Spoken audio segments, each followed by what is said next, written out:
দেশ এবং প্রবাস থেকে আপনারা যারা সংযুক্ত আছেন, আমাদের ভিডিও দেখতেছেন এবং শুনতেছেন, সবাইকে প্রীতি ও শুভেচ্ছা জানিয়ে শুরু করছি আজকের প্রতিবেদনে অসহায় আপুটির জীবনের গল্প কথাগুলো আজকে আপনাদের মাঝে তুলে ধরব।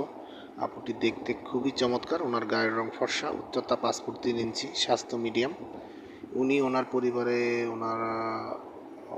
পরিবারের উনি বড় মেয়ে। ওনার আরও ছোট দুটি ভাই বোন আছে। ওনার বয়স যখন আপনার 15 বা 16, ওই টাইমে আপনার ওনার বাবা মারা যায়। তো দুঃখ কষ্ট করে সংসারের হালটা তখনই ধরেছে। উনি বর্তমানে ওনার দুটি ভাই বোনকে পড়াশোনা করেছে, ছোট বোনটিকে বিয়ে দিয়ে দিয়েছে এবং ছোট ভাইটাকে পড়াশোনা করাইতেছে। পরিবারে ওনার মা আছে, মা মানুষের বাসা বাড়িতে কাজ করে। সেই বর্তমানে নিজস্ব একটা সেলাই মেশিন আছে, সেটা দিয়ে বাসায় কাজ করে এবং অবসর সময়ে মানুষের দু একটা বাসা বাড়ির কাজেও সে নিয়োজিত আছে। তো দুঃখ কষ্ট করে জীবনটাকে সংগ্রামের সাথে চালিয়ে নিয়ে যাচ্ছে। তো এমত অবস্থায় তার নিজেরও বিয়ের বয়স পার হয়ে যাচ্ছে, কিন্তু ভালো কোনো সম্বন্ধ বা সম্পর্ক করার মতো মনের মানুষ পাচ্ছে না।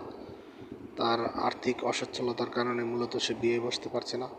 তো উনি অনেক আশা নিয়ে প্রতিবেদনে এসেছে। উনি চাচ্ছে একজন প্রবাসী ভাই হোক আর দেশি ভাই হোক, ওনার যাতে সার্বিক সব কিছু জেনে শুনে তার দায়িত্ব নেয় এবং দায়িত্ব নেওয়ার মতন এমন একটা ভালো মনের মানুষের খোঁজে মূলত সে প্রতিবেদনে এসেছে। ওনার কথা হচ্ছে, পাত্রের বয়স একটু বেশি হলে বা বিবাহিত হলেও তার কোনো সমস্যা নেই, কিন্তু তাকে সুখ দুঃখের অংশীদার হিসাবে সবসময় জীবনে চলার পথে পাশে নিয়ে থাকতে হবে, এমন একটা মানুষের খোঁজে প্রতিবেদনে এসেছে। তো আপনারা যারা ওনার সব কিছু জেনে শুনে যদি ভালো লাগে বা ওনার সাথে সম্পর্ক করতে চান, সেই ক্ষেত্রে স্ক্রিনে দেওয়া নাম্বার আছে, অতি দ্রুত তার সাথে যোগাযোগ করে তার জীবন সম্পর্কে নাম ঠিকানা ডিটেলস জেনে নিতে পারেন এবং সম্পর্ক তৈরি করতে পারেন। তো আমি জানি যে আমার চ্যানেলের অনেক অডিয়েন্স আছেন যারা অনেক ভালো মন মানসিকতা নিয়ে বসে আছেন একটা ভালো মনের মানুষের খোঁজে, যাকে নিয়ে জীবন সাজাতে চান। তো অতি দ্রুতই ওনার সাথে যোগাযোগ করে কথা বলে নেবেন। আর আমাদের চ্যানেলের ভিডিওগুলো যদি ভালো লাগে, অবশ্যই একটি লাইক কমেন্ট শেয়ার করবেন, চ্যানেলটিকে সাবস্ক্রাইব করতে ভুলবেন না। সব সময় পাশে থাকবেন এবং সাপোর্ট করবেন, সেই প্রত্যাশা নিয়ে আজকের মতো বিদায় নিচ্ছি।